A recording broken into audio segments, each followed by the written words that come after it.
Ms. Jerome Ferry, along with the cameraman Alan Eggers, are doing an interview with Mark Hunter, who is the local historian for Cedar Rapids and Linn County.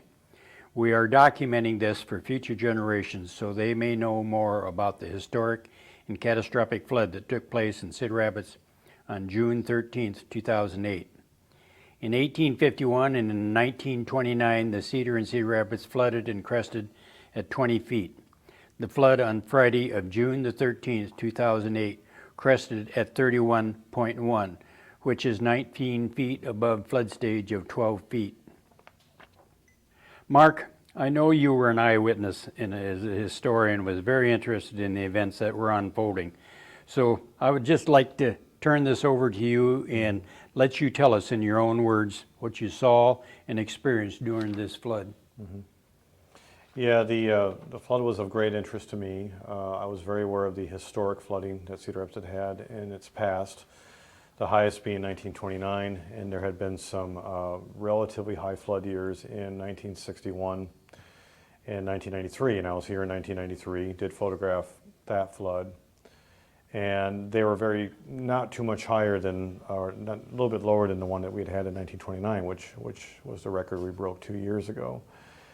And when the week began, of course, the crest was on Friday, June 13th, and as recently as Monday, June 9th, it had all the appearances of just being a fairly high flood again. I mean, almost had the appearance of 1993 again. And they thought it might get a couple feet higher, and that was really what they were saying on Monday, June 9th. And the city was kind of making preparations, much as they had done in 1993, and maybe doing a little bit of extra protection to account for the extra footage. And of course, the city had changed a little bit since then as well. And I really didn't start taking photographs myself. I've been taking photographs of Cedar Rapids for 30 years now. And I remember even as late as Tuesday, June 10th came along, I kept hearing that it might go a little bit more than 20 feet. And I was really kind of excited about that because I thought, well, a couple more feet will be a little bit damaging, but everyone seems to be prepared for it, but I should at least get out there and photograph it. I should at least get out there and kind of show the water at this level because it was going to be the level that was just never seen before in photographs in Cedar Rapids history. So I was really kind of excited about it. I wasn't really that concerned that we could not get through this. I thought, well, it's going to be a little bit higher. And on Tuesday, June 10th, I remember at the time I was working for an office supply company that was on 2nd Avenue Southwest. Called Office Express. And after I got off work at the end of the day on Tuesday the 10th, I went down to I Avenue and 1st Street Northwest and took a photograph of the Chicago Northwestern Railroad Bridge, which is now Union Pacific, and photographed the water coming up, not thinking too much about it. Wednesday, June 11th comes along, and I'm noticing that this is the day when they're putting the railroad cars on the railroad bridges, which is something that I had not seen except in old photographs, 1929 and 1961. I thought, well, this is serious. And now they're predicting it could be 23 feet or it could be 24 feet. And I had a premonition before I went to work on Wednesday morning, June 11th, when nobody was really sure it was going to be as serious as it turned out to be. And that morning I just felt like I should go down and photograph that Crandic Bridge, the Crandic Bridge at 9th Avenue Southeast. And I stood at the end of it, and I remember talking to a Crandic official at the time and asking him, well, do you think this is going to work? And he said, well, I sure hope so. And of course, as we all know later on, it ended up being the first landmark casualty of the flood. It collapsed before even the crest happened on Friday the 13th. And it got successively worse during the day. I was actually out of town for a number of hours on Wednesday the 11th. And the company I worked for was at 207 2nd Avenue Southwest, so just a block away from the river. And I left that building that morning in a delivery vehicle thinking, well, I'll just come back and it'll just be another day as usual. And little did I know that I was never going to return to that building again. That building was going to be completely inundated with water, and Cedar Rapids as I knew it was never going to be the same. And I thought about that a little bit the night before when I went to help my wife out. She was making flood preparations at the Czech and Slovak Museum. And I went in to help put sandbags. We were putting single sandbags in the floor drains of the bathrooms, thinking, well, it might come up the drain, and then we better at least prepare that. And the city engineer at the time was helping create this big wall behind the museum, hoping that would hold. So little did we know what was to come. I got reports during the day on June 11th that the water was getting seriously high and that they might have to evacuate the downtown area. and the adjacent neighborhoods. And it all happened very, very quickly. And I had difficulty trying to get back into Cedar Rapids. I was actually out in the west of Cedar Rapids, near the Williamsburg, Amana area. And it was about 2 or 3 in the afternoon. And we heard that because of the evacuations that were going on, that the traffic was really tough trying to get into town.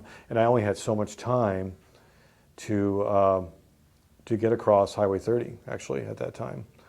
And so, and I knew the traffic was backed, so I got across Highway 30, got into town from the southeast quadrant, and I was dropped off by a relative on the east end of downtown because I needed to go back to my place of work and get our vehicle.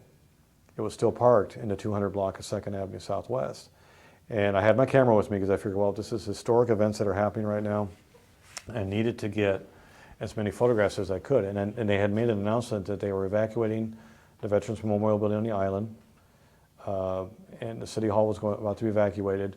And so I started walking at the railroad tracks on 2nd Avenue on Wednesday, June 11th, 2008. And they were only allowing pedestrian traffic into downtown at that point. And I thought I might have just enough time to get across the bridge, grab my vehicle, and get the heck out of there. And as I came across the bridge, there was pretty much complete chaos going on. And the local media, the local television stations, all had anchor people on the island, and the police were getting ready to shuffle them out of there. They were trying to make last-minute reports on showing how high the water was coming up. And it was already starting to show on 1st Street East in downtown Cedar Rapids up by the Tree of Five Seasons. And I looked at that and I thought, I didn't see that in 1993. So I knew at that point it had to be higher than it already had been in 1929. So I knew we were in trouble because they had not predicted a crest for a couple more days. I thought, I've got to start shooting things. I've got to start shooting things. Went across the bridge, and literally as I was walking across Mays Island, a few feet behind me were the police, shuffling me and everybody out of there. They said, everyone's got to leave the island right now. Everyone's got to leave the island right now. It's getting too dangerous, and no more pedestrian traffic at all. Got over to the west side of Cedar Rapids, and I explained to the officers that I needed to go get my car. And he said, sure, go ahead and do that, but be quick about it because we're only going to give you so much time to do that. And I came across 2nd Avenue West, and I did take a few moments, made sure my car was okay, and went over to 3rd Avenue. And there's a photograph here of what 3rd Avenue looked like in front of the Old People's Bank or Wells Fargo Bank right here on Wednesday afternoon on the 11th. Okay, we're looking at a photograph here of 3rd Avenue Southwest in the 100 block of 3rd Avenue Southwest, a photograph I took on Wednesday afternoon. This is probably about 4 or 5 in the afternoon. The area had already been officially evacuated. There were still a few people lingering around. I was frankly amazed at this. This reminded me of photographs I had seen in Cedar Rapids in 1929. As I was taking this picture, the water was actively moving, I'd say at about a rate of a foot every 5 minutes. It was moving rather rapidly into the street. In fact, a few minutes before I took this picture, it was barely in the street. So it was coming in very rapidly, and you had a sense that of being enveloped when I was standing in the street right there. And the people, the business owners had already left, and the buildings had been left behind. You can see there's some sandbagging there already that had been left there at that time. And I could hear the water moving in. That's what was very eerie about it, is that you could actually hear the water lapping in. And it was taking on a life of its own and literally consuming 3rd Avenue West right there. And I backed away, and just a block north of here on 2nd Avenue Southwest is where my vehicle was, and I quickly moved it over a couple blocks because the water was slowly creeping towards the west, towards Interstate 380 area. I parked it just past the interstate, about a block away from St. Patrick's Church. And then I checked with one officer. He said, please be careful. Is your vehicle out of there? I said, yes, it was. I'm going to take a couple quick photographs. He knew I was a historian. He knew I would be careful. He said, please be careful. And so I just need to take a couple more quick photographs of what's happening right here. And I actually immediately walked down to 5th Avenue. And this photograph, this is 5th Avenue at 1st Street Southwest. And it's looking down 5th Avenue towards the river. And you can see how engulfed that intersection is already. I had a little bit of a personal reason for photographing this. This brick building here on the right was where I lived when the 1993 flood happened. And I had lived in one of the upper apartments at that time. And we had had some flooding in the street at that time. And I was just amazed at how the floodwaters, It's 2 days before the projected crest already, and already the water is already into the first floor of this apartment building right here on the right. Just out of view to the right, if you went around the corner, there would be where the Cedar Rapids Police Station is. And I think all of us who experienced the flood, including myself, certainly got an increased sense of elevation in Cedar Rapids. We really learned where the high spots are.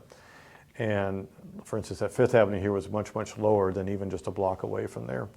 The next photograph shows a few moments later, I'm looking down towards 2nd Street, towards 3rd Avenue, 2nd Street Southwest towards 3rd Avenue. And there's the Wells Fargo Bank there at the back of it.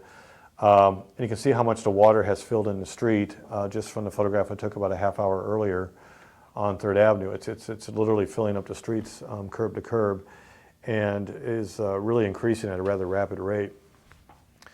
I only had about 20 minutes to get safely across another 3 blocks to the west, and here, this is L Street Southwest, near the Educational Service Center. This is on the other side of the interstate's to the right there. And this is essentially, if you're looking straight down at the photograph, you're looking towards what would be 4th Street Northwest, towards the Central Fire Station building. You can already see that that location's already been compromised on June 11th.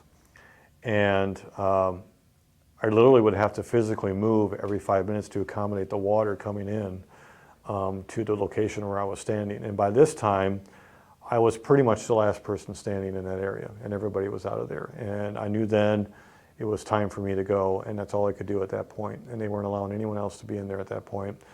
And I got on the interstate on the west side, and it took me a very long time to get back to the east side of Cedar Rapids because of the congestion. Roads were being closed on an hourly basis. And I remember thinking at that time, in those 2 hours or so that I went from downtown Cedar Rapids over to the west side of Cedar Rapids, that this was an extremely serious situation. And I was very aware of the fact that I was looking at a Cedar Rapids that was disappearing. The Cedar Rapids as I knew it was going to be gone. I just knew it. I just had a sense that it was gone, that everything was about to be enveloped in water. And the question now is just how deep was it going to get? And what was going to be affected, and how far was it going to go?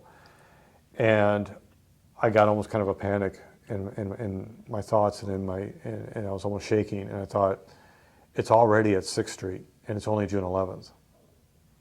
It's going to go really far, and it's going to cause a lot of damage. Isn't what threw everybody off the rain gauge above Cedar Rapids broke? Yeah. And so when they finally got it fixed, well, before they got it fixed, they thought, well, maybe 23 feet. Yeah. And people thought they could live with that. Yeah, absolutely. In fact, what's really important to remember is that everybody was prepared. For 23 or 24 foot was the highest that everybody was hearing.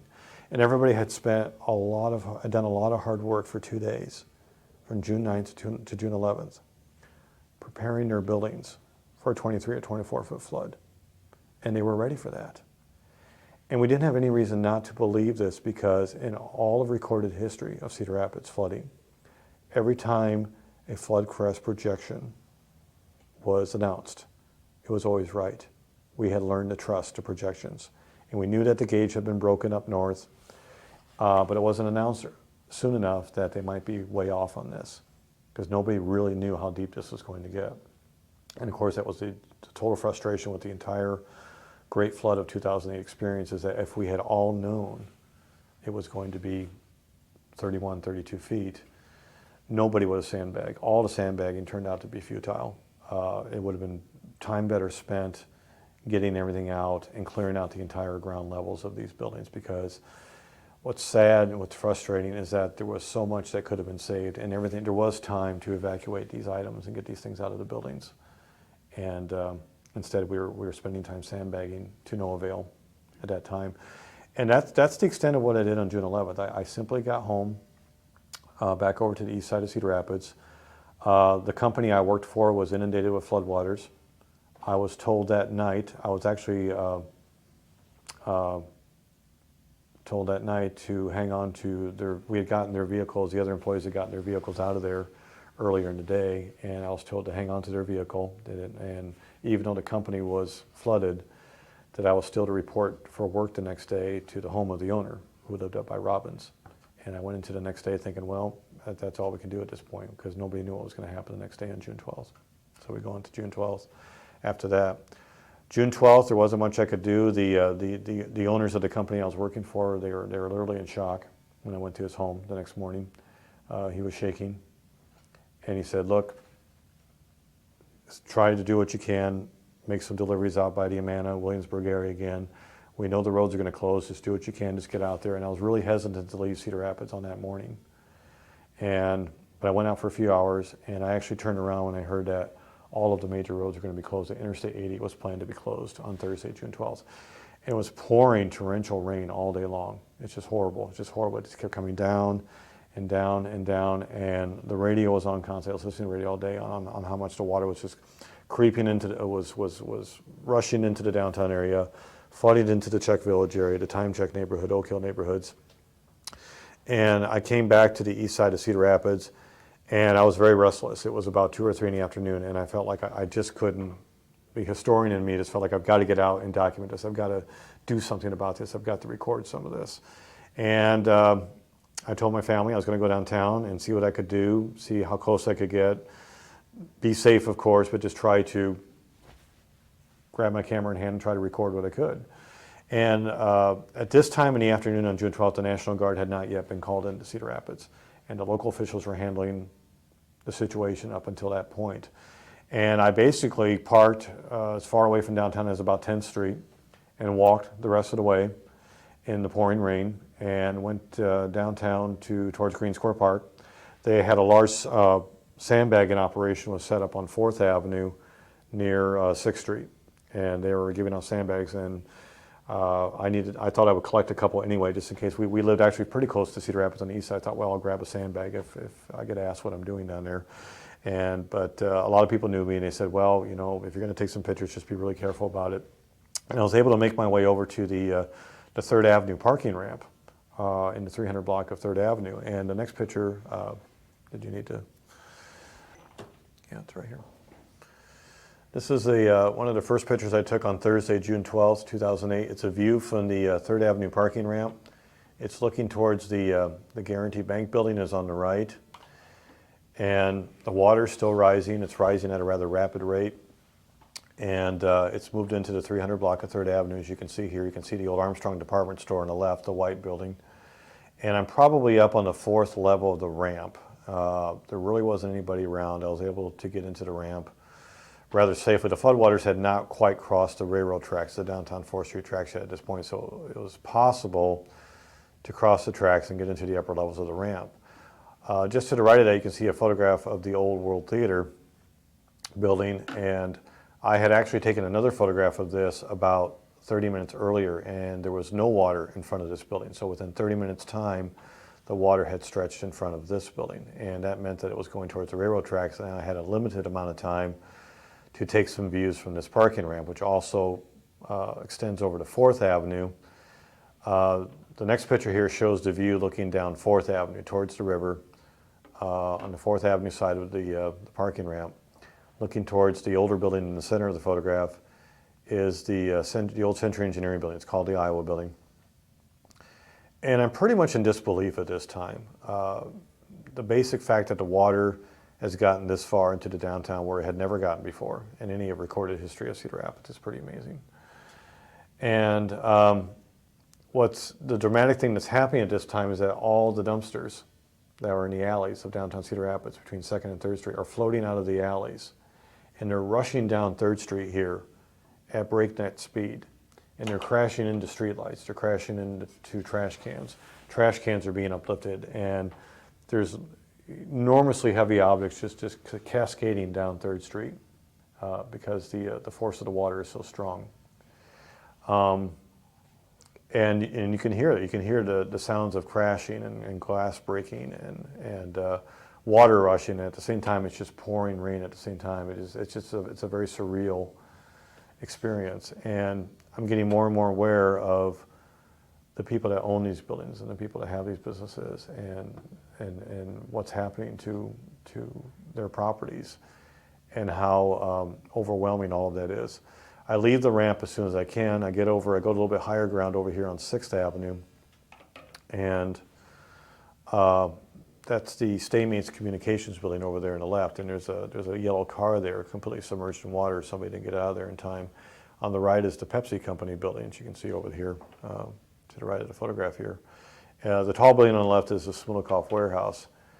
And this is a spot where it actually stayed dry throughout the course of the flood. There's actually an interesting high spot near the main post office at 6th Avenue and 6th Street Southeast that did not flood. So at that point in time, I was pretty safe right there. Nobody was around. And I was taking several views looking from this high spot over here. The next row of pictures here, got it. Shows a little bit to the left, looking at the Staymates company. You might see an orange object here in the middle of the picture. There's an orange object there. What those are, they relate to the picture to the right here. If you go to the next picture to the right, you'll see a view looking towards 7th Avenue and 5th Street Southeast. And that's the Terry Duran Wholesale Electrical Company. They had large rolls of tubing, plastic tubing, that was being lifted up by the flood and carried throughout the neighborhood. And it was traveling like boats or pontoons going through the neighborhood. So these kinds of dramatic things going on, and then it made me realize that there's interesting Cedar Rapids characteristics of this flood. The types of products that are floating around in this neighborhood. And of course, everything's moving rather rapidly, and things are just magically lifting up and disappearing out of the downtown area, whether it's a dumpster or a piece of plastic tubing, a downtown bench, a trash can, kind of traveling on their own, at their own will, going through the downtown area. Took the opportunity to go a little bit into the Oak Hill neighborhood. The next photograph to the right shows a view down 6th Street Southeast from 8th Avenue, looking down towards the St. Wenceslaus Church area. Again, increased appreciation for elevation in Cedar Rapids, and I'm getting more and more fascinated by where the water is not going as much as where it is going. And the water is starting to go into the Oak Hill neighborhood and starting to wrap around towards the Mercy Hospital area. And it's getting to Mercy Hospital, not down 8th Avenue, but it's actually going down to 9th Avenue and 10th Avenue and going around that way and coming back up 10th Street towards Mercy Hospital, which is something a lot of people didn't anticipate. First of all, that Mercy Medical Center would flood, period. They thought, well, that's just too far away from the river, but it's not at all about, this flood was not about how close you were to the river. It was about where the lowest elevation points. And most of this neighborhood was flooding initially from water coming up from underground through the storm sewer system. So it's pretty sobering to see this. And you can see in the next photograph what I'm talking about. This is looking down 8th Avenue. Mercy Medical Center is on the left, and I'm at 7th Street Southeast, the intersection of 8th Avenue. 8th Avenue is on the right, 7th Street's on the left. The building on the right is actually the Iowa Workforce Center. And you can see how flooded it is in front of Mercy Medical. They were having their emergency going on at this point, but it stayed completely dry at this particular intersection of 8th Avenue, 7th Street. So it was actually possible for me to be here, and I could actually walk back towards the downtown area and stay completely dry and get out of downtown, either up 4th Avenue or 5th Avenue, even over to 3rd Avenue, but you couldn't go south of here anymore. And it got very, very deep down there. Mercy was actually at a very low spot there towards 8th Street and 9th Street and 10th Street. And again, all of it is just, it's really like a dream. You can't believe it's happening. I think that was the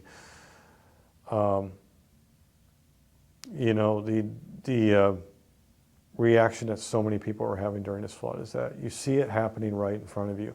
I'm taking pictures of it happening right in front of me, and I still can't believe it. I still can't believe it.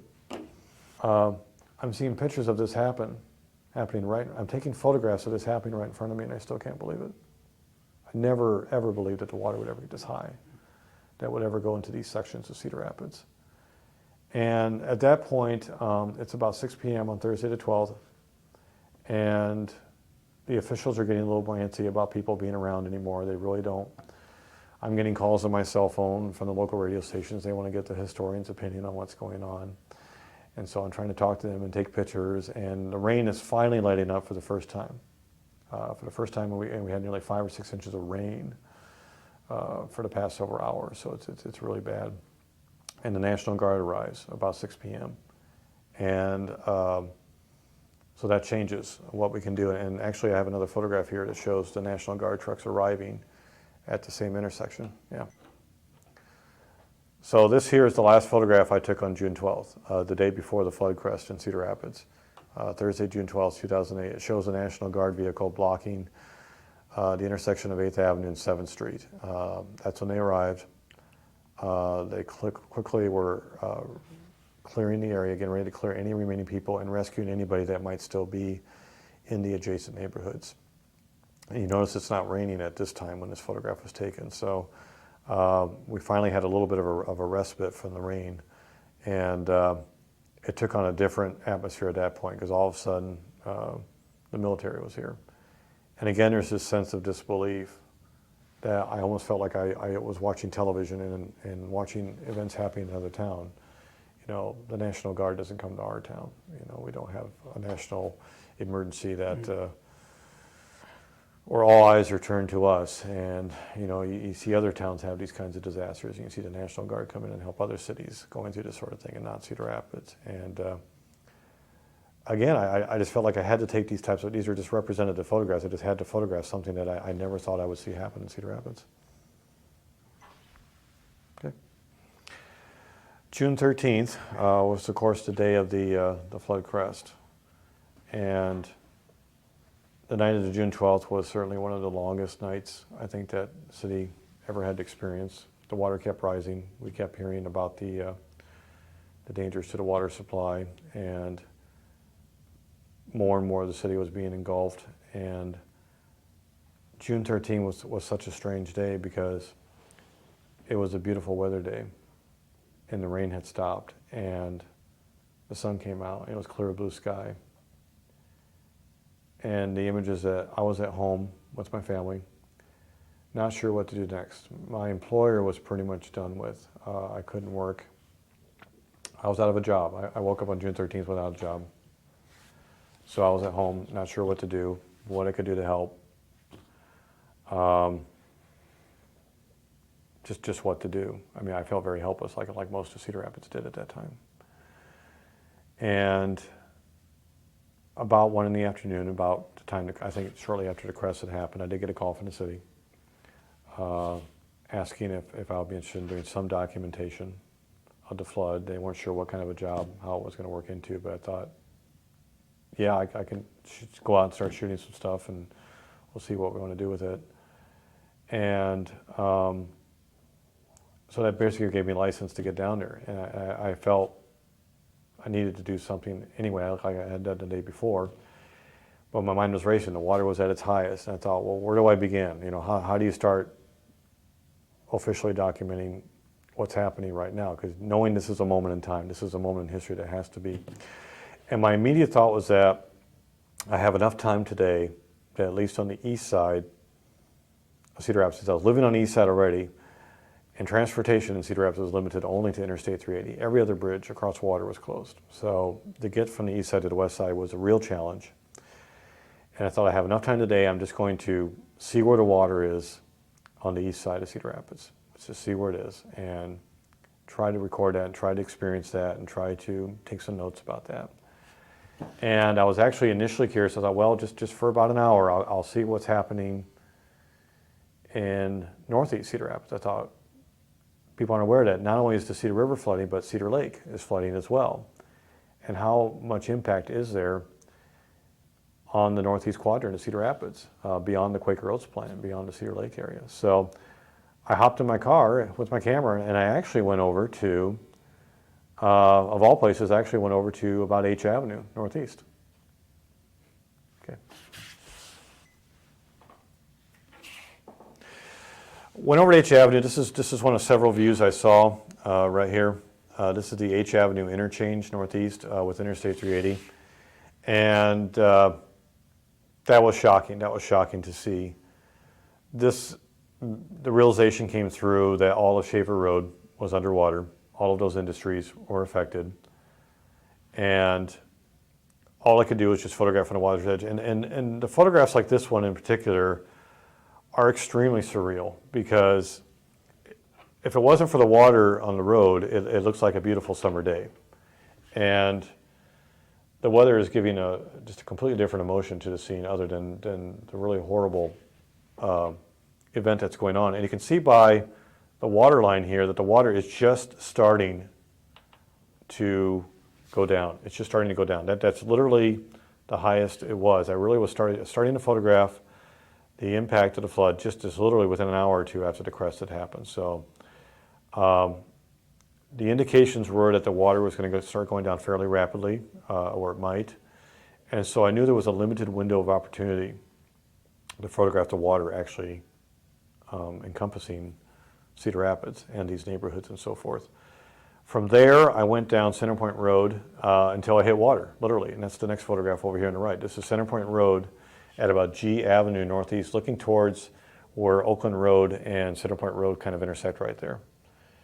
And wherever I came across railroad tracks like I did here, you can see the railroad signals up in the upper part of the picture. They were flashing wildly. They were making all kinds of loud noise because the water was adding pressure to the tracks. And of course, the railroad tracks were sounding off. So all of those commercial businesses were affected down there along Center Point Road, going towards Coe College. After I took this photograph, I did a little bit more checking on the northeast side before I went into downtown Cedar Rapids, and I was really surprised to find that Coe College had been affected, and that the corner of the Coe football field was underwater. That was surprising. Later on, we discovered that, of course, the energy generating plant for both Coe College and St. Luke's were affected. And it just was hard to imagine that the water could go that far into the northeast quadrant. And again, it was a sense of I'm learning more and more about the elevation of the city while I'm out here, while I'm documenting this. And everything is kind of in the dreamlike phase. I mean, it's like there's this beautiful sunny day, but yet I'm looking at floodwaters in Coe College football field. And they actually went as far as E Avenue and 14th Street Northeast. So already I'm thinking, boy, if this flood had gone just another foot or two, then Polk School would have been affected. It would have come around to First Avenue that way. But of course, Coe College, going into St. Luke's Hospital, is on a pretty high hill. And I knew the next thing I had to do, I admit I was a little hesitant at first because this is kind of my job to do this, but I knew the next thing I had to do is I had to get to downtown Cedar Rapids. And I was probably hesitant because I was a little afraid of what I was going to see. And I thought, I'm going to see sites that have been familiar my whole life, and they're going to be underwater. And I'm going to have a hard time accepting and believing this. But I left, and I went to go to First Avenue.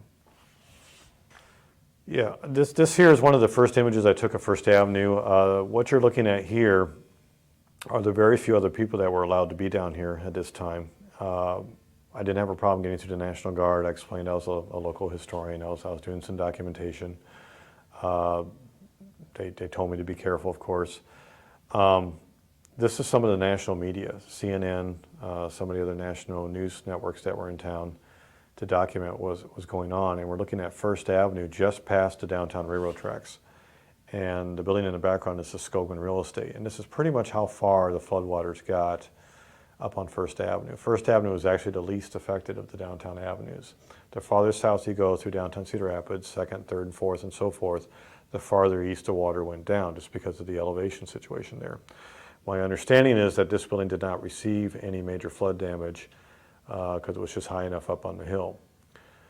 The water is just starting to diminish. It's just starting to go down a little bit. So we're pretty much looking at the full extent of the flooding right here on First Avenue in downtown Cedar Rapids. In all of recorded Cedar Rapids history before 2008, the floodwaters never reached beyond First Street. And even then it was a very low level in 1929. So to see this was pretty shocking. And of course, I believe I'm standing on a pedestal of some type. I'm a little bit higher. I believe it may be one of the downtown benches along the sidewalk there near the railroad tracks. And I stood up just enough to kind of get a little bit of an elevated view of what it looks like on the hill on First Avenue. And then it was time to turn around and look down First Avenue the other way. Here we're looking at First Avenue towards the other direction, towards the river. We're actually looking towards the parking lot that's adjacent to Cedar Rapids. And you can see in this image how fast the water is rushing through. It's literally rushing over where the railroad tracks are supposed to be. You can't see the railroad tracks.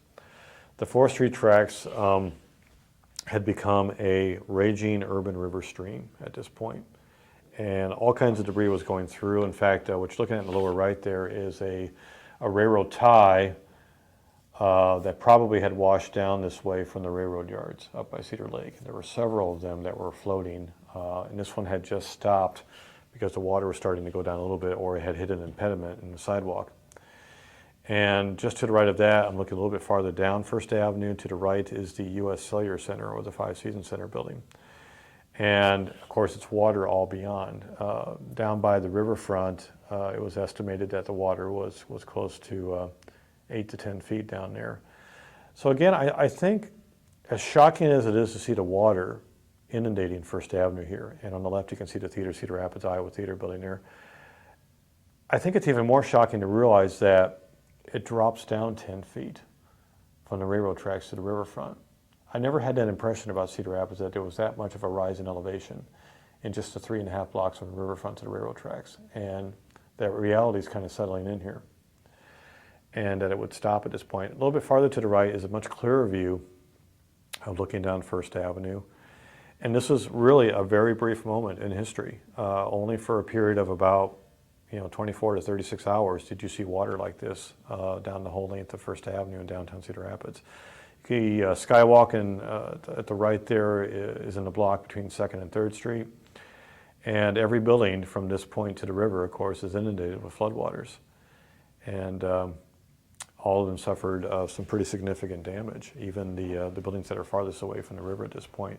A little bit farther to the right, I've got another shot of the media on First Avenue, a little different view of them. On the far right, they're actually doing a story live on one of the national networks. It could be CNN. I'm not sure about who that is exactly there, but they were recording the story as it was happening, and I was sort of there recording them at that point. And this is looking a little bit more towards 2nd Avenue here from First Avenue. At this point, there's another photograph, one more photograph here of First Avenue, and you can see a little better view of the U.S. Cellular Center, the 5C, the Civic Center on the right side, being inundated with floodwaters. You can see, I believe that's a piece of debris or a tree down there in the center. All of the railroad signals, as I mentioned before, are all going off, so it's very noisy. All you can hear, you don't hear trains, of course, but you certainly can hear the railroad signals. So you get the impression that a large train's about to come through the water, which is kind of a weird sensation at that time. So we're kind of like, well, where's the train? Where's the train? Well, the train's not coming because the tracks are inundated by floodwaters. And at this point, I realized, well, the best thing I can do at this point, there's really nothing to do at this point on June 13th than to just watch the water. There's nothing you can do about cleanup, about what to do once the water goes away. For now, the water's here, and all we can do is watch. So I thought that the best thing to do at this point is just to go down block by block and kind of see what each avenue looks and try to take some notes on how far the water has come down each of the avenues. So the next picture to the right shows me going down to 2nd Avenue. And 2nd Avenue, the water has creeped down a little bit farther than it has on 1st Avenue. The building in the picture there is the Old Dragon Chinese restaurant building. And as with 1st Avenue, all of the buildings from the riverfront to the railroad tracks are inundated with some level of flood waters. And the water's starting to decrease a little bit. It's starting to recede a little bit, not a lot, but I could actually see it receding. And every time it receded another foot or two, it left another little layer of debris, just very much like you would see when the tide goes out on a beach and so forth. So it's just, it's not like it was something that I hadn't seen before when I've been to a lake or a beach. It just was just strange to see it happen on 2nd Avenue in downtown Cedar Rapids. The difference on 2nd Avenue compared to 1st Avenue that I had noticed, and I had found out with further information later on, is that the buildings in the first block beyond the railroad tracks had all suffered some sort of basement flooding, either through backup or some floodwater coming up to the basement. This is not the case on 1st Avenue. So we're seeing more and more impact of flooding effects on 2nd Avenue. The curious thing was that there was one exception, and that was the Hall Bicycle store. And I talked to the owners of Hall Bicycle. They're at 419 2nd Avenue Southeast, and they told me that they had stuffed a bicycle rubber inner tube in their basement drain, and it prevented any water from coming into their building. So miraculously, they were a rare exception to the downtown flooding. And so I thought that was kind of interesting that that had happened. The next picture to the right shows a little bit more clearer view looking down 2nd Avenue. The tall building on the right is the old Merchants National Bank building, now known as U.S. Bank. And just like 1st Avenue, it's the same kind of shot. It's really unbelievable. You're literally seeing a sea of water going all the way down 2nd Avenue. We're only looking at about 3.5 blocks of flood impact here on the east side of the river in the downtown area. I couldn't get to the west side of the river that evening. I knew I only had enough time to photograph the east side, but I knew from the reports that I've been hearing that the floodwaters were extending as much as 12 to 14 blocks on the west side of the river. So the floodwaters were far more extensive. So from this point on, the waters were extending a total of about nearly 20 blocks of Cedar Rapids on 2nd Avenue. A little bit farther to the right is a little bit of a sun exposure there, but this is where the scene that I'm experiencing is very surreal, because you're looking down the 4th Street railroad track corridor here, but you're seeing a pond to the right. Underneath that water are railroad tracks. But to the left, you're seeing a beautifully manicured or beautifully maintained sidewalk with flowers and trees and a beautiful lamp, light fixture, and the birds are singing and the rabbits are running around. And it's sort of a twisted reality that's going on, because we had this very park-like, almost paradise type scene going on the left on a beautiful sunny evening, but there's something terribly wrong with the photograph. There shouldn't be water on the right. There shouldn't be water on the right. And so there's almost sort of a horror amidst this paradise scene that I'm photographing right here on the right. Okay. We're looking at another photograph. I've moved down to 3rd Avenue at this point. This is looking straight down the middle of 3rd Avenue. The water, it's probably another hour later here. I did talk to a couple people that were on 2nd at that time. Actually, there were a couple people at the Museum of Art already at that point that were on the scene to deal with their situation there. But I'm looking down 3rd Avenue. Already you can see evidence by looking at this photograph of the water's receded quite a bit. It's actually starting to drift, dry up a little bit on the street. There's a beautiful cool breeze out that night, so it's actually very conducive to the water drying up once it recedes a little bit. 3rd Avenue had floodwaters going almost all the way over to 5th Street, almost, which meant that the Gazette building was impacted, and First Presbyterian Church had floodwaters impacting their lower levels and their basements and so forth. So I could very clearly see the impact stretching farther to the east on in the downtown area right there. The floodwaters had gone into the Green Square Park. 3/4 of Green Square Park were inundated with floodwaters, which really surprised me. I never thought I would see water in Green Square Park. Never in my lifetime. It was really quite remarkable to see that happen. And as you see, looking down straight down 3rd Avenue there, the Alliant Energy Tower on the right in the distance, Green Square Park on the left. The next photograph to the right shows 4th Avenue. Now this is 4th Avenue at 5th Street. And even though the water's been receding from the Cedar River probably for several hours now, you can see the difference in elevation. We are seeing floodwaters still in the street on 4th Avenue, and on the left is looking towards 6th Street. So there's quite a dramatic difference in elevation from 3rd Avenue to 4th Avenue. And the water is covering most of the sidewalks. And this reminds me of the scenes I would see. This is probably the typical level of flooding that had happened in the year 1929, and in some parts of Cedar Rapids in 1961 and 1993. This is really the worst type of flooding levels of water that we had seen before 2008. So, but of course it had never gotten this far east in downtown Cedar Rapids over to 4th Avenue here. And I'm actually standing on a sidewalk on 4th Avenue, which is relatively dry at this point. A curious incident happened in the next picture to the right. You might see a large dark object in the middle of 4th Avenue. I'm looking a little bit farther back. The building to the extreme right of me is the what's called the True North building. And it's actually the old American Legion building, which is south of Green Square Park in the 400 block of 4th Avenue right there. That large object in the road is a catfish that had wandered over from the Cedar River during the flooding and had gotten beached on 4th Avenue. And if you look a little bit farther to the right, I've got a little bit closer up view. He's still alive at the time I took this photograph. And there were numerous catfish in Green Square Park. At some point, you've got to start acknowledging the bizarre aspects of this flood and the strange and unusual things that are going on. And this was one of the early bizarre moments of what I was experiencing. And there were a couple of volunteers, there actually were a couple of people from the First Presbyterian Church that had come over to join me at Green Square Park and notice this wonderment of catfish in Green Square Park. I suppose you could say it was pretty easy fishing that day in Cedar Rapids. What actually happened is that I actually helped several other people. We actually picked up some of the catfish and we moved them closer to the deeper waters that existed over by the railroad tracks and sent them on their way. And the catfish actually started swimming down 4th Avenue, going back towards the deeper waters. I kind of joked with some other people later on. I could have sworn I saw somebody else take a catfish and go the opposite direction and leave the downtown area. So I wonder if they got their dinner for the night or something like that. So, but I was first attracted by the fish by this flopping sound. I heard this flopping sound. Well, that sounds like fish. fish in Green Square Park? You know, I thought that's really bizarre. So I will never forget that image as long as I live of catfish, large-scale catfish in the Green Square Park. It was really very, very interesting. And of course, I'm starting to lose some daylight by this point. I thought, well, let's record, let's see what else I can see before the day is out. Do you think in later years, if that gentleman ever tries to tell somebody he was fishing in Green Square Park and he got this nice catfish to take home? I think it's going to sound like a really tall tale to somebody down the road, but that's why I took a picture of this. I thought no one's going to believe this unless I actually take a picture of this. And that fish was not placed there.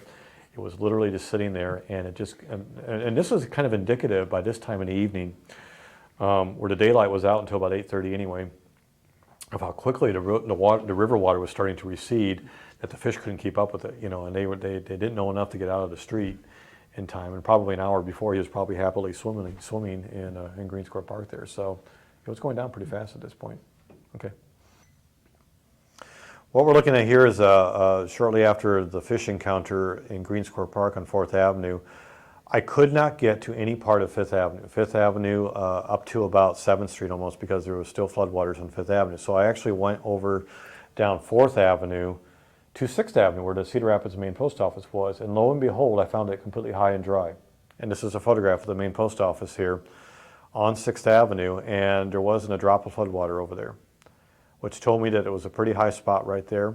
There were a couple buildings near the main post office, the Safe Place Foundation, a couple residential properties that did not get flooded as well.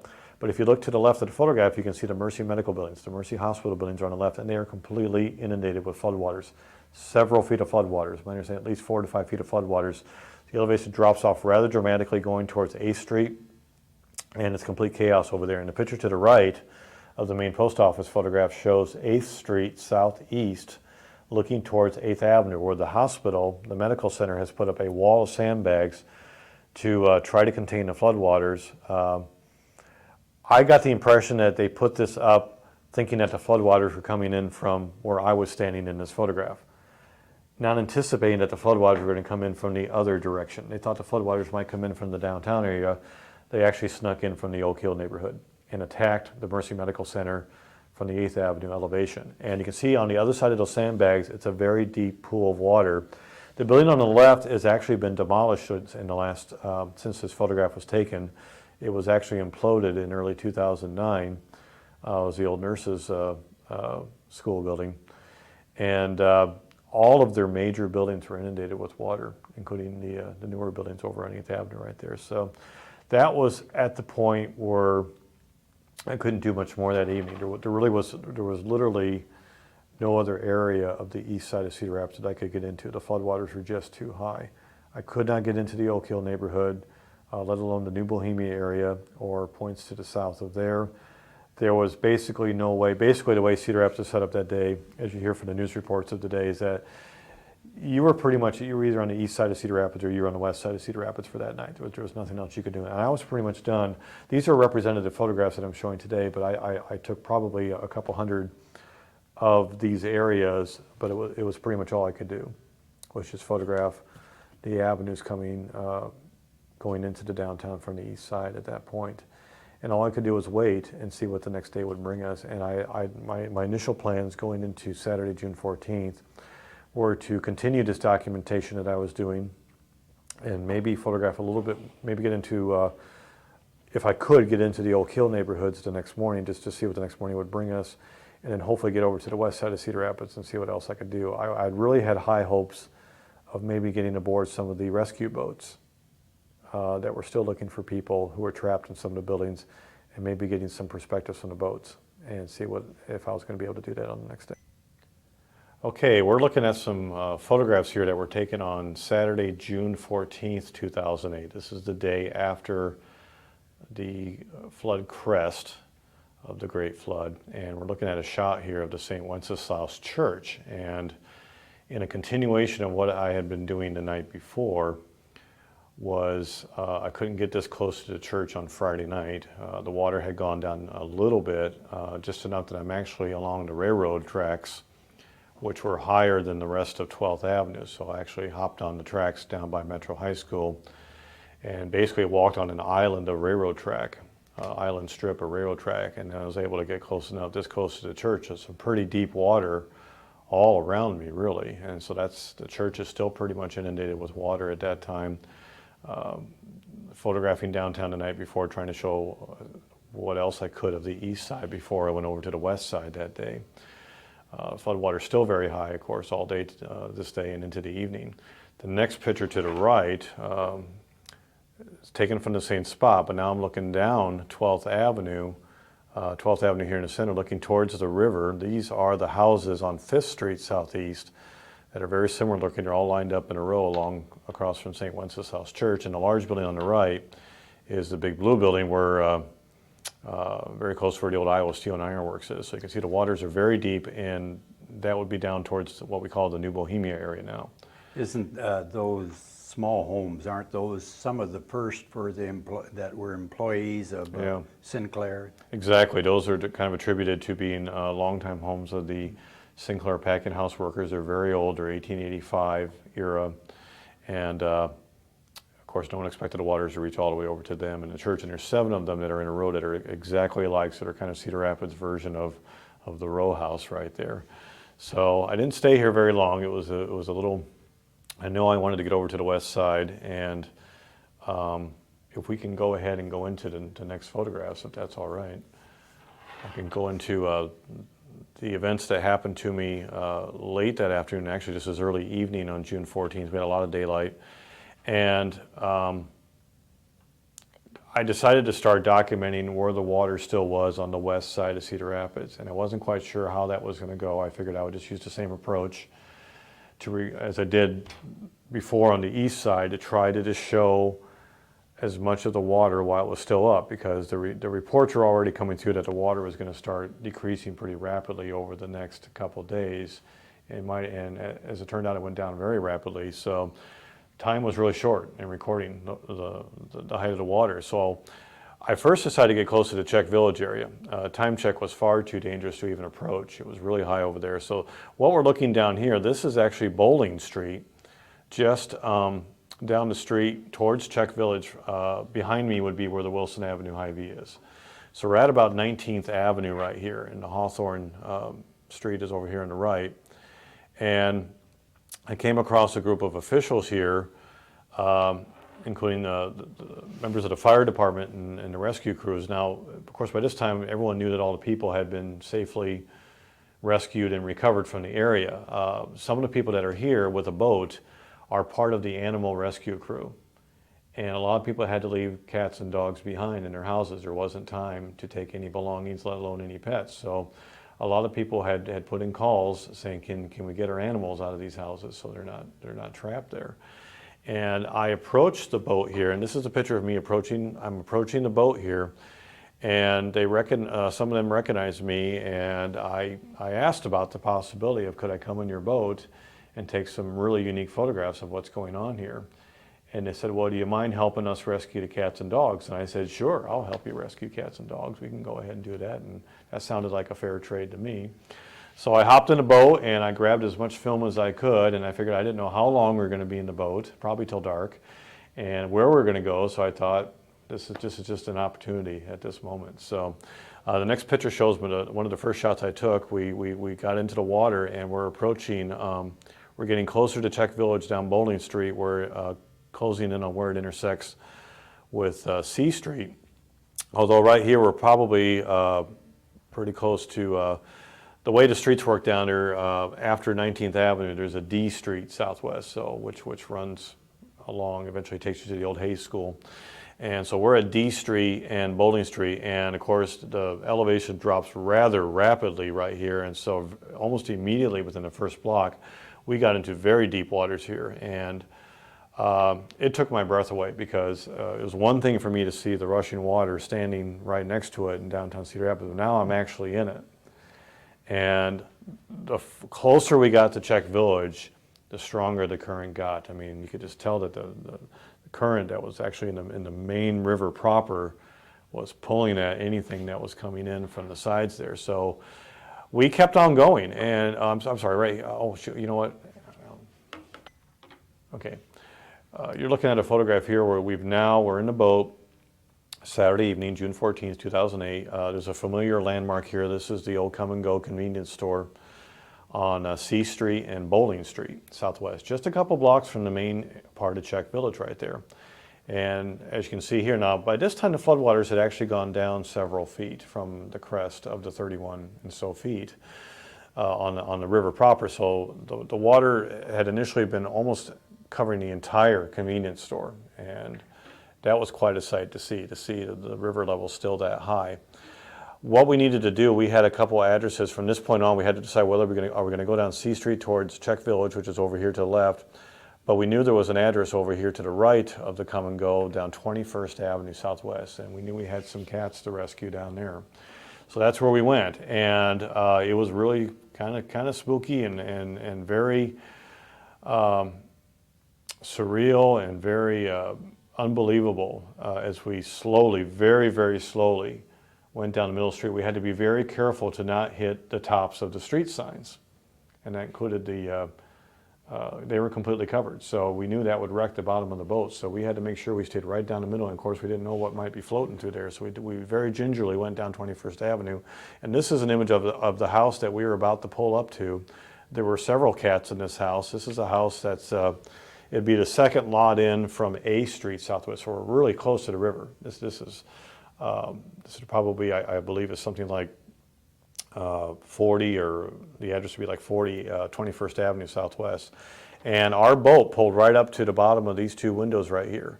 And a couple of the animal rescue folks, I had to help hold the boat steady so that we wouldn't tip over. And they got into the windows, they broke out the windows, and we could hear all the cats meowing in there. And there was water on the floor of the second floor of the house. We could see inside there. And the cats had all jumped on top of the bed in the bedroom. And they were pretty much ready to come with us at that point. They were pretty happy to see us. Okay, a couple other things I wanted to mention about that. You can see the flood line here if you look at the picture of the house on 21st Avenue Southwest.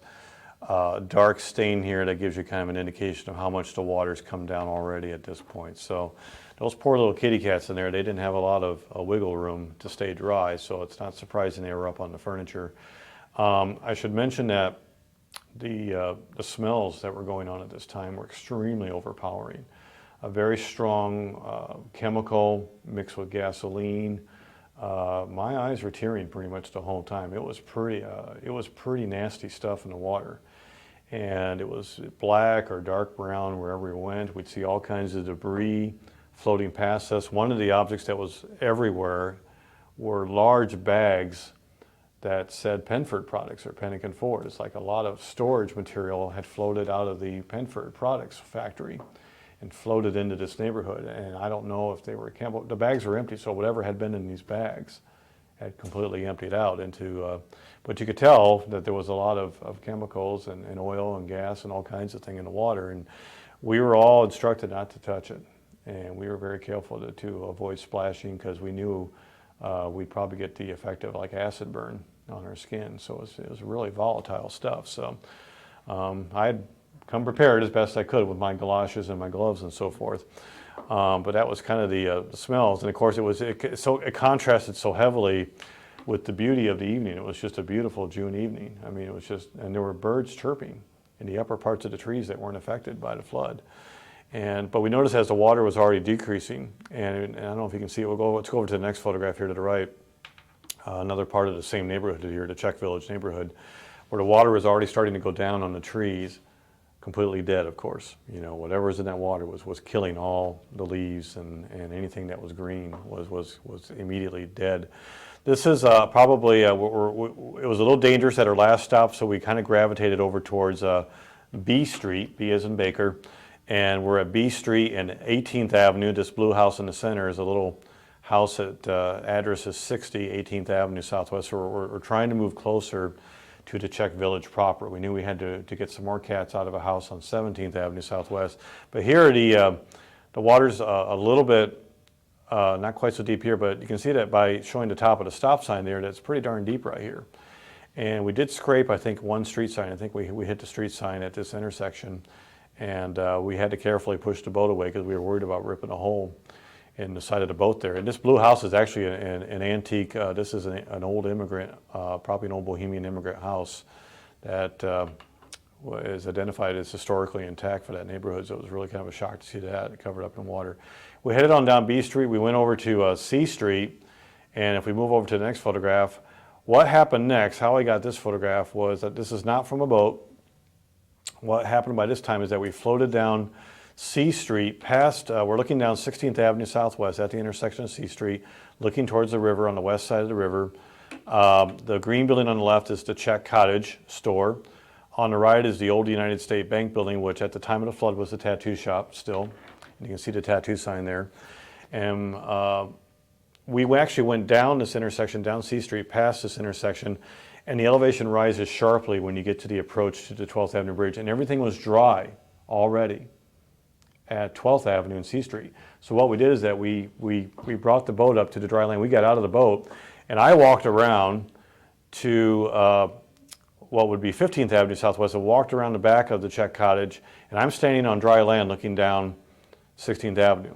Where the Czech Cottage is probably still under about 4 or 5 feet of water, and of course the other end of 16th Avenue is clearly still under 10 to 12 feet of water, so it's still pretty darn deep at the end of the avenue there. So it's come down a few feet, but really heart-wrenching. 2 years before this photograph, the flood had happened, the Czech Village had just done a lot of major streetscape improvements down there, and to see all that brand new work just destroyed and damaged by this flood was pretty heart-wrenching at that point. So, yeah, this is one last shot. We tried to get as close as we could to the National Czech and Slovak Museum and Library. My wife works there. She did at the time of the flood. She still works there. And I told the people in the boat, they knew that, and the museum was very concerned. I was the first person that they knew that was getting close enough to try to find out the status of how bad things were at the museum. And so any chance I could get to get closer to the building was encouraged. Before we got on the dry land, and we actually floated towards the this is actually 15th Avenue Southwest, and the house on the right is at the corner of B Street and 15th Avenue. It's a house that's owned by Novak Heating and Cooling. And what we could tell from this picture looking down at the museum building was that I could tell that at least 1 or 2 of the pieces of glass window in the main lobby area had shattered. So we knew that meant that the water was flowing pretty freely right through the museum building. And when I was walking on the dry ground, I actually got on the 12th Avenue Bridge. And I was able to get up on the bridge and photograph the museum from the bridge, and could see that one of the main doors had opened up. So that told me that there was literally a stream of flood water going through the museum. So, and I did report back to them. Had they been able to get anything out of the museum? Yeah, absolutely. The museum was extremely proactive. They had hauled in semi-trucks 2 to 3 days before the flood hit. As early as June 9th and 10th, they brought in temperature-controlled storage trucks, and my understanding was it was a good 90% of the collection was put in the trucks. And they hauled it out of there by the afternoon of June 11th when they were told to evacuate. Everything else they tried to put as high as they could. And they had some upper attic sort of storage levels that weren't affected by the flood. And that included the attic of the little immigrant cottage that they have there. Amazingly, the water did not get up into this little transported immigrant cottage on the museum site, and the cottage did not float away. So That's hard to believe. yeah, it really is. So they had a lot of damage to the building itself, of course, and there's a famous large chandelier in the main lobby of the Czech and Slovak Museum building, and it touched the very top. The floodwaters touched the top of it, and oh so gently, just sort of briefly made it sway in the flood, but it did not damage the chandelier too severely, so that was pretty amazing. So by the time we were done at this point, we were done rescuing animals, and we had done a little reconnaissance of the neighborhood on foot. And the strangest thing I can probably report to you that no one else may have ever recorded that I noticed was that in the areas where the water had literally probably just a few hours earlier, had left the streets and left the grass on the lawn to the houses around 15th Avenue and C Street, millions of worms, thousands of worms lying dead on the ground. I mean, all the little critters, and I saw all kinds of little critters that had just been killed by the floodwaters, just lying. I mean, there were snakes and there were little rodents and things. just poisoned by whatever was in the water. And it was rather morbid. It was rather morbid, kind of sitting in a brown, silty sludge all over the street surfaces. And of course, a lot of this was probably cleaned up before any of the property owners could come in several days later into the Czech Village neighborhood. You never heard many people talking about the toxicity No. of the water, Yeah. that whatever was being unloaded and dumped or lifted and dumped into that river. Yeah. I mean, it was chemical smell more than anything else. So I really got the sense that there was a lot of, obviously it probably was a lot of chemical runoff from whatever was up north of Cedar Rapids to farm fields up north, and other kinds of toxic waste that just kind of, they mixed together and they created what I call toxic soup. I mean, it was just literally a toxic soup that was churning. And all of the water surfaces, no matter where we went by boat or on foot, they all had an oily surface like you would see if you had poured a bunch of gasoline in a river. It was sad. So you knew it was bad. And I think at one point, I was able to wash it off. I think at one point something did splatter on my skin. It did burn like acid. It was not good. It was not good. Okay. If you're okay with that. What we're looking at here is the next day of my experience with the aftermath of the flood of 2008. And this is now Sunday, June 15th, 2008. And I had a remarkable opportunity to get to downtown Cedar Rapids before any cleanup happened, before anybody got down to otherwise, visually look at anything either. And I knew I only had a matter of hours. I had heard that the city crews were anxious to come in and start at least getting the streets cleaned so vehicles could come in to start doing the formal cleanup. Knowing this, as a historian, I thought, I've got a matter of just a couple hours to photograph, things that were floating objects in the flood and where they had landed, what the water had done and what the water had left. And this first picture is really remarkable because I'm on 2nd Street Northeast, pretty close to A Avenue Northeast. We're looking towards First Avenue. There's the back of the Roosevelt Hotel. Look at this interesting sculpture of objects that the flood left. No human created this. This is basically a collection of a pallet, electrical fixture, and a tie beam from a railroad track. And look how, it's almost an elegant sculpture that it left behind there. I mean, they kind of collected together the water, because as the water went down after the flood, it slowly went down. And so things that were kind of floating would kind of gently descend and land wherever they were at that particular moment in time. And so a matter of hours after these photographs were taken, these objects were probably removed from where they had sat. The next picture is a little bit over to the right of where it was. I'm looking down near the alley between what's known as the Old Brenton Bank building on the left. It's a Wells Fargo bank now. And on the right is the alley side of the Cedar River Tower apartments, looking towards First Avenue. And here's a tree limb. It's kind of laying on the side of the fence right there. But this was pretty much the only day to see these kinds of things in the core of downtown Cedar Rapids. So it was truly a moment in history to capture on film that would only exist for a few hours and then would be cleared away in order to facilitate the safety of people coming into the downtown area, which they were allowed to do so, especially 2 days later, I believe, on June 17th.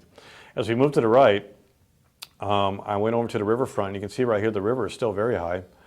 And I don't know if you, what's really visible immediately on the right is I'm in the riverfront park where the famous Tree of Five Seasons is.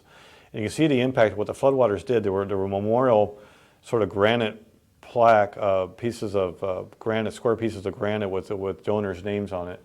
And the flood had just literally ripped them off here. And you can see them all in a pile where the water had left them there in a pile there in the center of the photograph. If you look up towards the Veterans Memorial Building, and if you look carefully along the side of the First Avenue Bridge, you can see all the debris that is piled up along there. And the water is holding up the debris right now. At the time I'm taking this photograph, in a matter of hours, the water level would drop and all the debris would fall back down into the river. But at this moment, it's trapped up along the bridge. And it's a collection of trees, wood, barrels, other kinds of debris just sitting right there. So something that was only there and that was just kind of collecting right there. Very much in the same way that we saw in the media when the houseboats had collected up on the railroad bridge up in the Time Check neighborhood.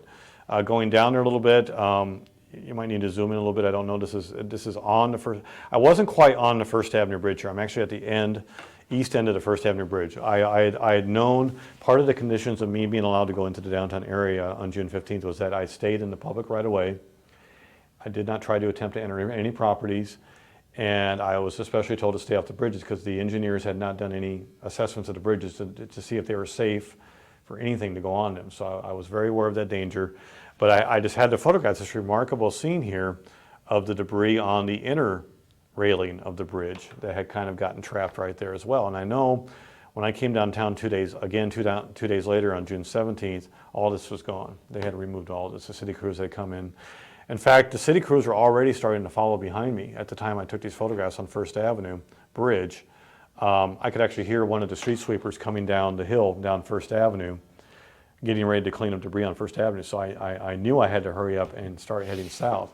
But I quickly went over to the area between the federal courthouse and the river, and I wanted to show the impact of what the power of the water had done to the layers of asphalt there. Look how it had just really ripped up layers of asphalt and carried it up in chunks and piled it up on the other surfaces there. I mean, that's some really powerful force there. And to show that, and again with the next picture to the left, we've got a view of 2nd Street Southeast in downtown Cedar Rapids, showing what the power of the water did to the decorative brick in the sidewalk, literally lifting it off. And these bricks were never found again. They don't know how far south they floated.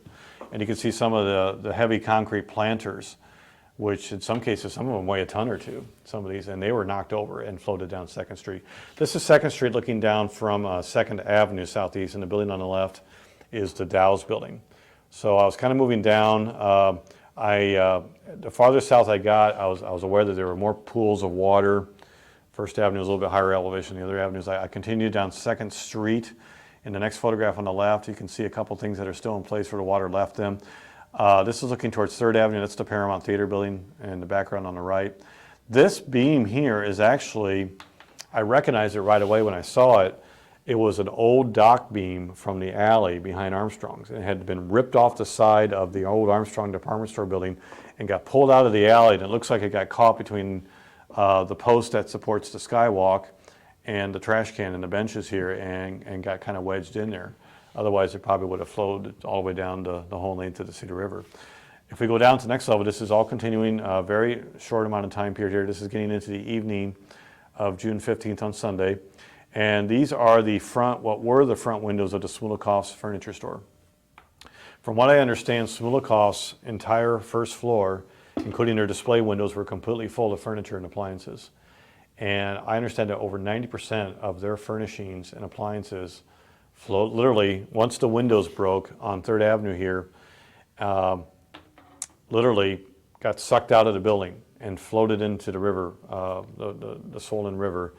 And we heard many reports for days after that, people finding brand new refrigerators and stoves and couches with their price tags still on them, miles and miles and miles. As you can see here, there's nothing left. The impact of the water was so, I wanted to point out here, you can see remnants of the sandbags are still here from a few days earlier.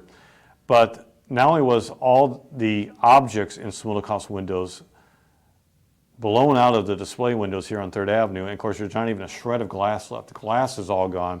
But the back display wall here, the floodwaters ripped away dozens of layers of backdrops that had been put on there since the 1940s, to the point where they uncovered the original wall from 1941 and 1942. I know this for a fact because I saw images. You can't quite see in the photograph there, but I saw images of 1940s era RCA television advertising, or 1940s or 50s, and the really old symbols of them were kind of on the wall. So it went back to the basic hard plaster wall and ripped off every layer of wallpaper and drywall and everything else. It just really sheared them away from the wall right there.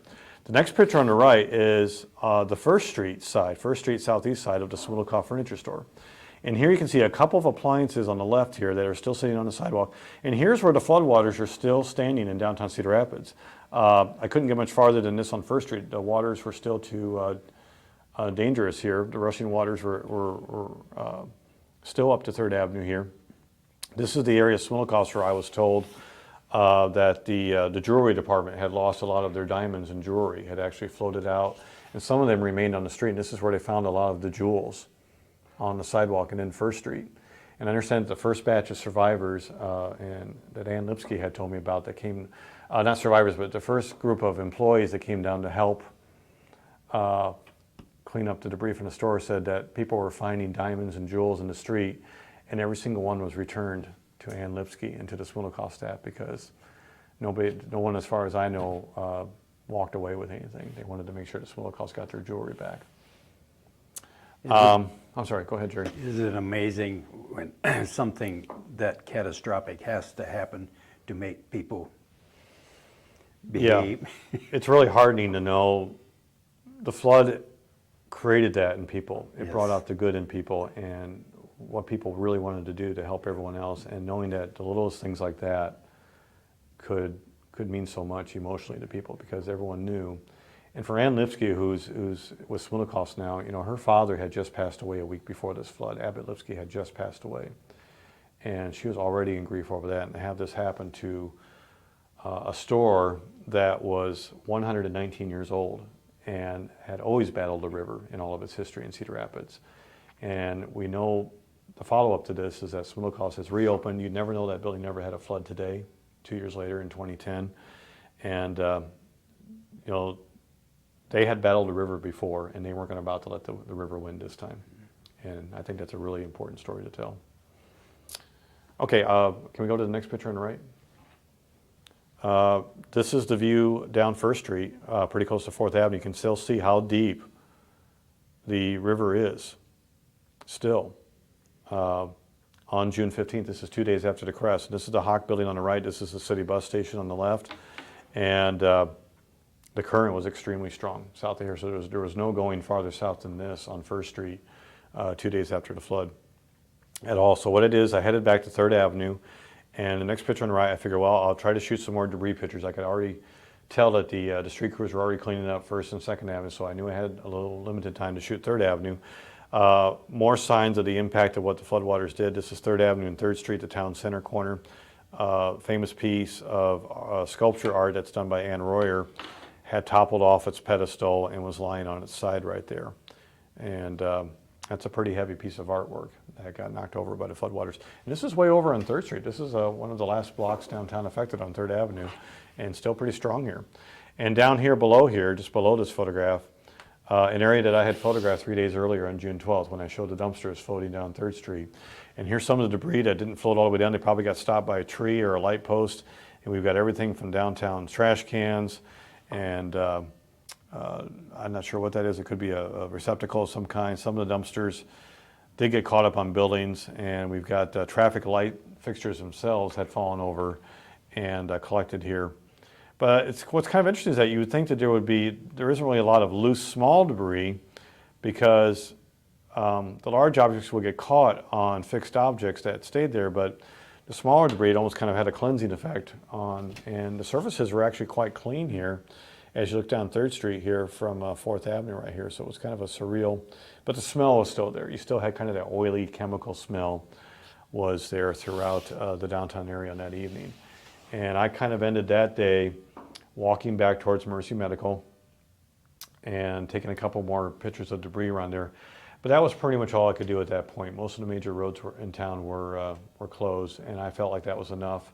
What happened the next day, just to kind of record this for the record, is that nobody was allowed to go into any flood-affected area on Monday, June 16th. There was an all-out ban, and that was the day when the teams of crews went in and marked all the buildings. And most of especially in the residential neighborhoods, even today, 2 years after the flood, most of the initial checks that were done for safety reasons on the houses and neighborhoods are dated June 16th.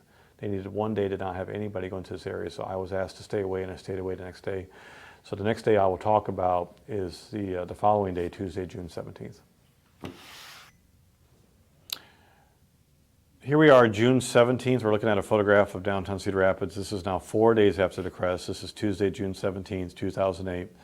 I'm kind of continuing in my photographic documentation of where I left off after I left off on 2 days earlier on Sunday. And I'm able to get into the rest of downtown Cedar Rapids, and I'm able to get into a lot of areas for the first time. And I thought I would kind of take this photograph here, taken from about 5th Avenue at the riverfront on the east side where the Riverwalk is, to kind of point out that even though the river's dropped quite a bit, now it's showing the river at a level at about where it was just above 1993 level. So this is about how high it got in 93. Not quite this high. I would say it's probably at about 22 feet here right now, based on the level of water right here. So it's still pretty darn high, but you know, it's at a level now that people can actually get back into a lot of the neighborhoods. And this is the date, Tuesday the 17th, where a lot of recovery could start to happen at that point. A lot of people could actually go in for the first time and get to and the entire downtown area was opened up on this day, and there was a flurry of activity going on. And I wanted to also point out in this photograph how beautiful a day it is. And one thing that was really a blessing for the entire community is that once the rain stopped on June 12th, we had an entire string of a couple weeks at least of beautiful, sunny blue sky, low humidity days to give people the opportunity to start to clean up. And that was very encouraging for everyone. One more picture I want to show from that day is on the left here, just to the left of that. 6th Avenue Southeast.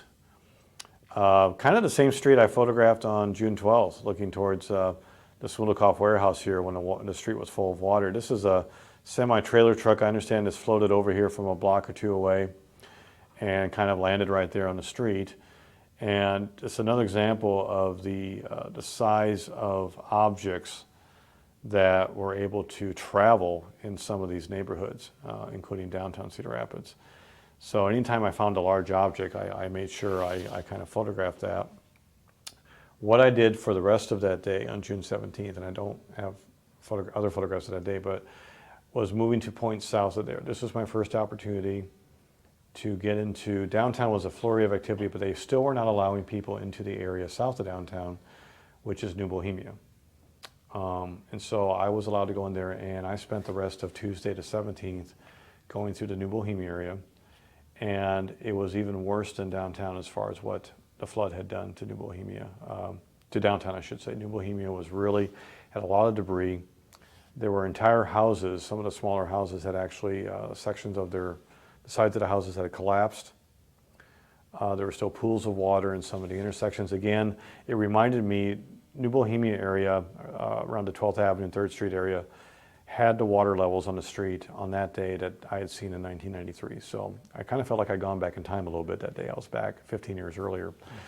And there were a couple instances where 2 or 3 homes that had literally floated off their foundations and floated into the street or into the back lots of the properties there.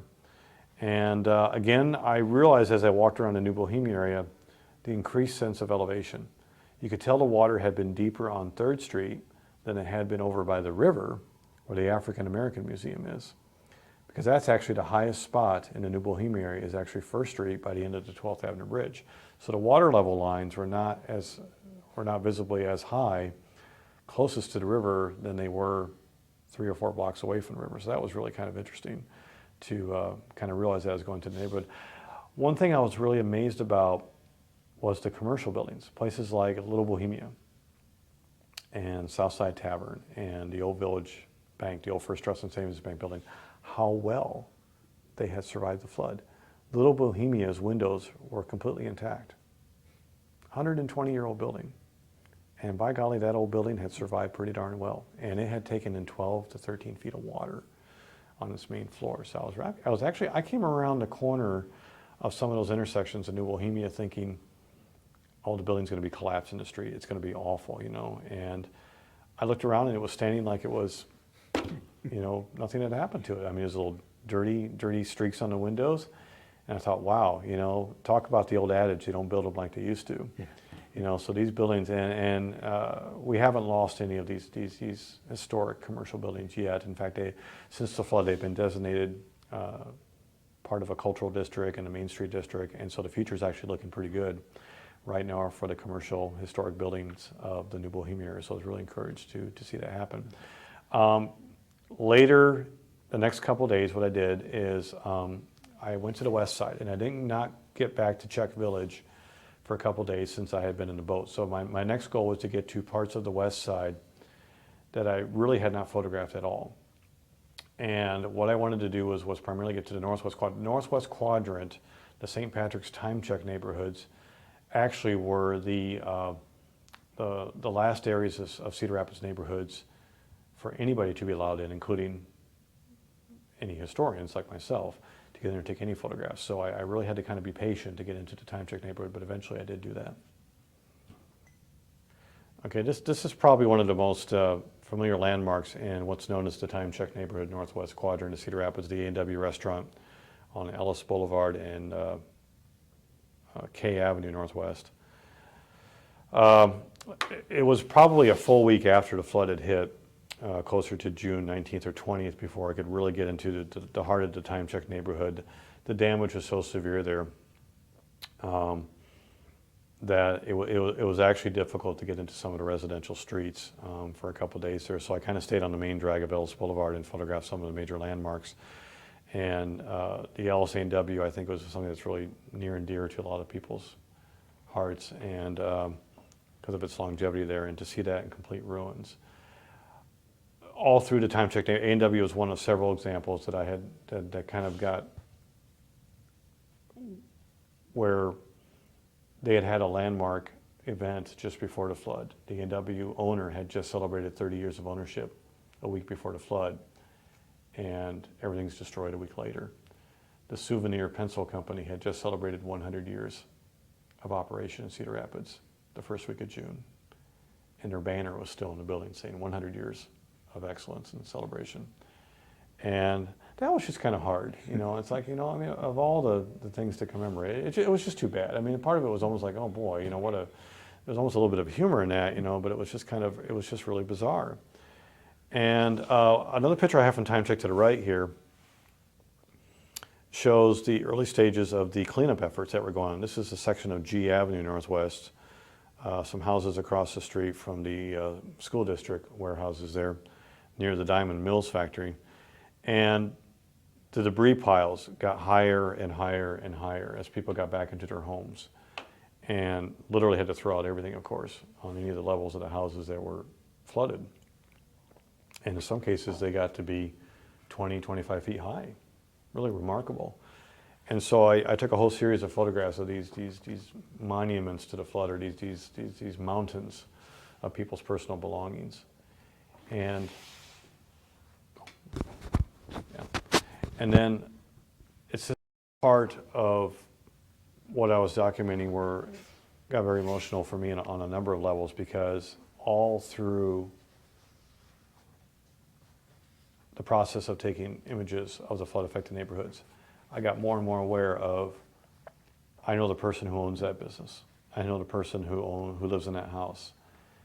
And in some cases, they hadn't been there yet themselves. And I knew the heartache and pain that these people that I knew were going to go through.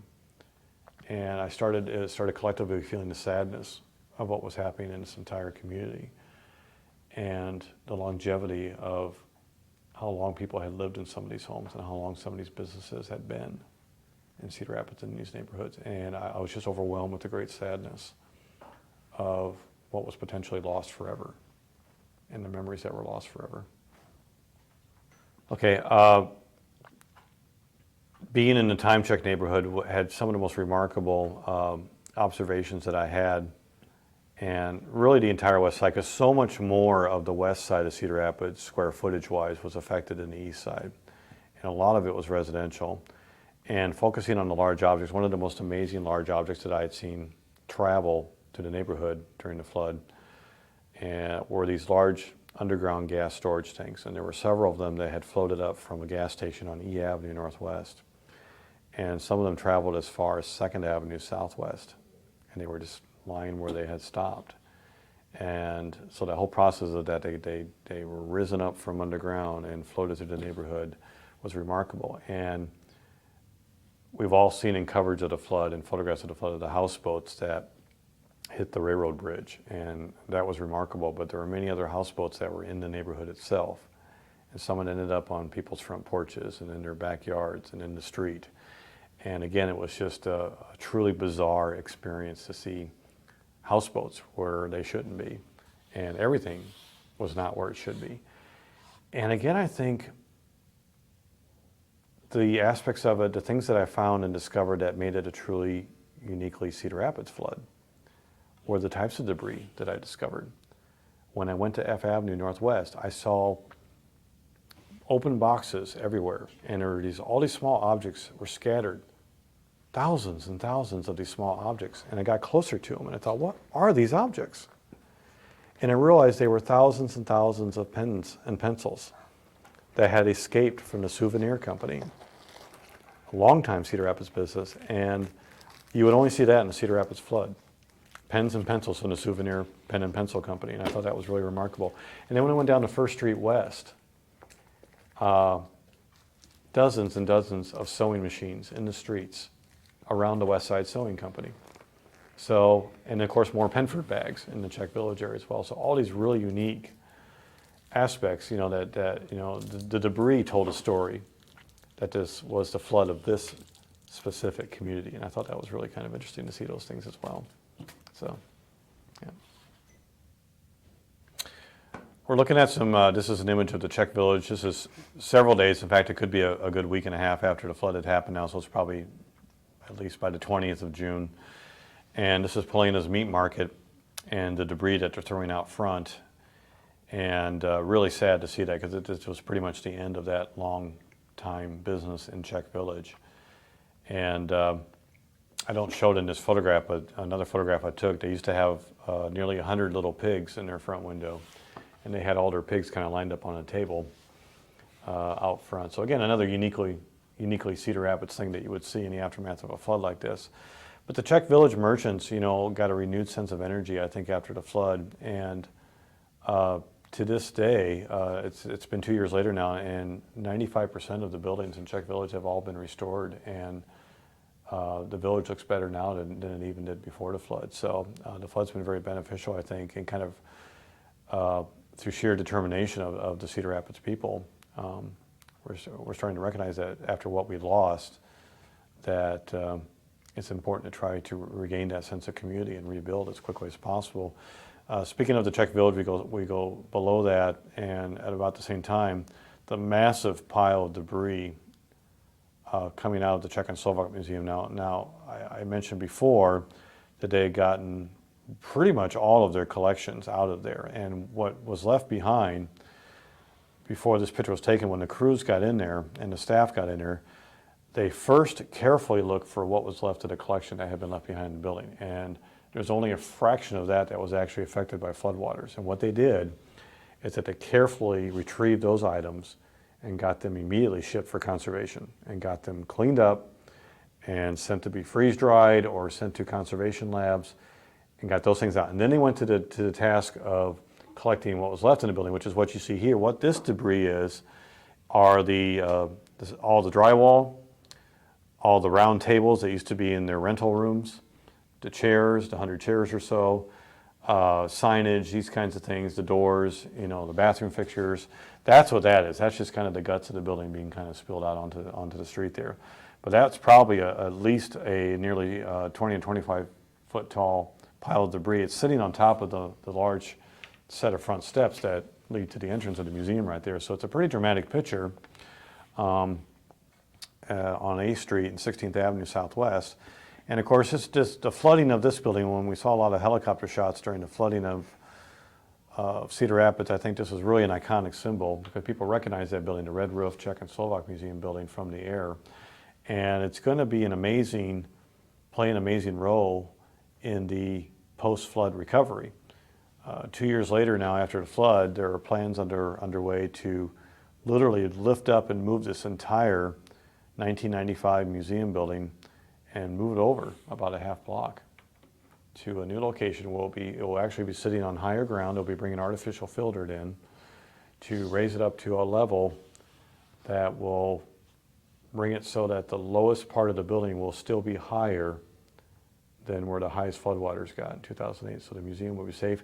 And by moving the building where the building sits now, will allow that area to be used for a flood protection system to protect the rest of the Czech Village area. So it's all kind of coming into play now, and we're going to see that building not lost, but have a new life. And I suppose it will have the impact of sort of a castle overlooking the Czech Village, I suppose will be the visual impact of that. So instead of the 12th Avenue Bridge being taller than the Czech and Slovak Museum, I believe the museum will be taller than the 12th Avenue Bridge. So that should be some pretty amazing things. So I guess in closing, these are kind of my observations in the immediate days after the flood.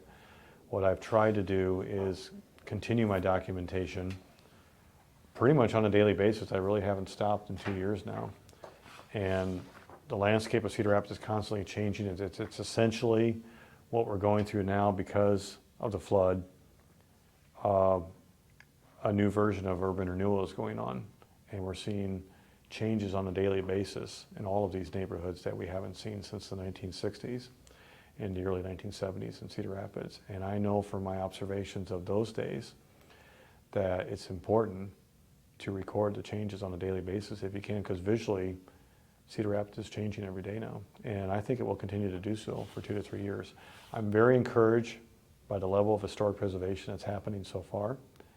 It's far surprised me. I think at the time the flood happened, I was really concerned that we would lose a lot of what makes Cedar Rapids a unique place and the historic buildings that were affected by the flood, because the flood did affect really pretty much all of the oldest sections of Cedar Rapids. And downtown, New Bohemia, and Czech Village in particular, I'm very encouraged by what's happening. And I'm also amazed at what's happened in the Taylor School neighborhood and the Time Check. We're seeing the most losses, I think, in the Time Check neighborhood. Mark, the Carl and Mary Kaler History Center of the Linn County Historical Society would like to thank you very much for documenting your knowledge of this event. Thank you.